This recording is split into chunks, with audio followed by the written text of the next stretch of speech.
Frugal here. As always, I have my coffee because otherwise somebody might just get killed.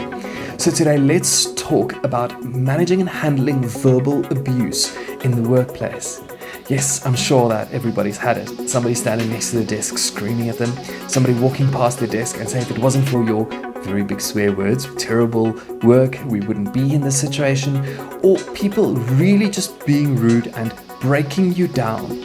Now, there's different types of abuse, and I quickly want to run through them. Number one, you get blaming. Now, blaming is, as I've mentioned, it is you're wrong, you're doing the wrong thing, it is your fault. It's nobody else's fault, it's your fault, you are to blame, and it's because of you that we're in this situation. Now, there's a level that you can say, well, look, you did something wrong, but there's another thing saying and completely just breaking the person down. Now, you also get gaslighting. Gaslighting is when it's a form of emotional abuse where you start doubting who you are, and they started because somebody's questioning and manipulating you in a way that makes you feel like, listen, am I really that good a person, that good a developer, that good an employee? Oftentimes that happens in meetings where somebody said, but you didn't send me that email, so I couldn't do anything. And you're like, but I did send it. And they're like, no, you didn't. I mean, surely I would have known if you sent it. Another one is judging. It's when somebody absolutely goes out and criticizes you and judges you for who you are and what you are doing. Another one is name calling. Somebody calling you stupid, somebody calling you incompetent, somebody saying outright, listen, you are XYZ. Another one then is somebody threatening you, somebody saying, unless you do XYZ, I will escalate this to the C-level job status. Now, unfortunately, this happens quite often.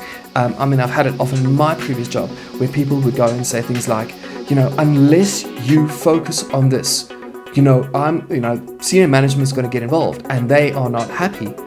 And I had to sometimes respond and said, well, I encourage you to escalate it to them because my boss told me to focus on A, B, and C. And if this does change, then you'll need to speak to her first, and then only can I actually make the change. Now, I want to make it very clear that any form of verbal abuse is not acceptable in the workplace. And sometimes it is actually drenched in the culture. We know that this form is actually just a fruit of things like Machiavellianism, bullying, things like psychopathy, in the workplace, narcissism. But obviously, please don't call your boss that. I mean, it's a very, very bad idea to call anybody things like that. But sometimes it is some of the fruit of something that's deeper and bad in a toxic working environment. So my suggestions on that, when you have things like that, number one, you need to keep track of everything. You need to keep track of people saying things, what you're doing, what you're not doing, because oftentimes there's manipulation and bullying going around with the verbal abuse.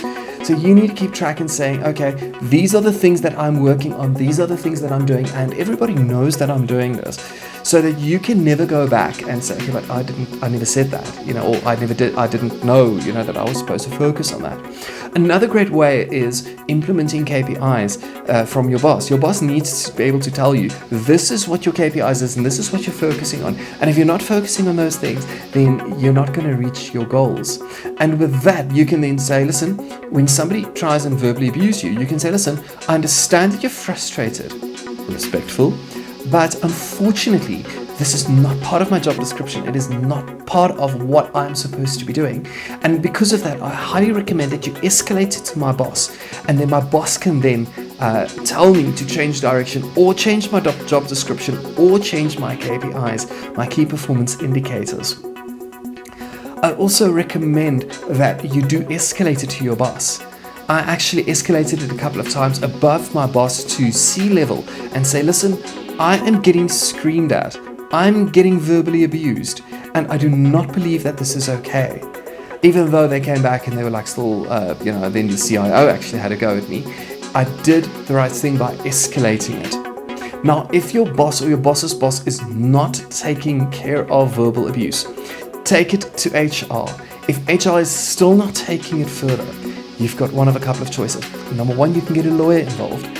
Number two, you can do this as a constructive dismissal and say, I had no other choice. But you're going to need the paperwork to prove that you've taken all of the steps possible to actually resolve this. And then number three, literally just quietly let it go and just leave. So unfortunately, there's not a lot of things that you can do. Yes, the law does protect you against verbal abuse, but unfortunately, oftentimes the best is just to leave silently, because people unfortunately often don't change.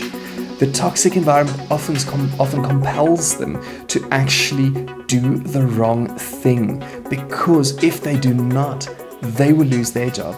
And if they have to choose between your salary and their salary, well, they're probably going to choose your salary and your job and you getting fired rather than them.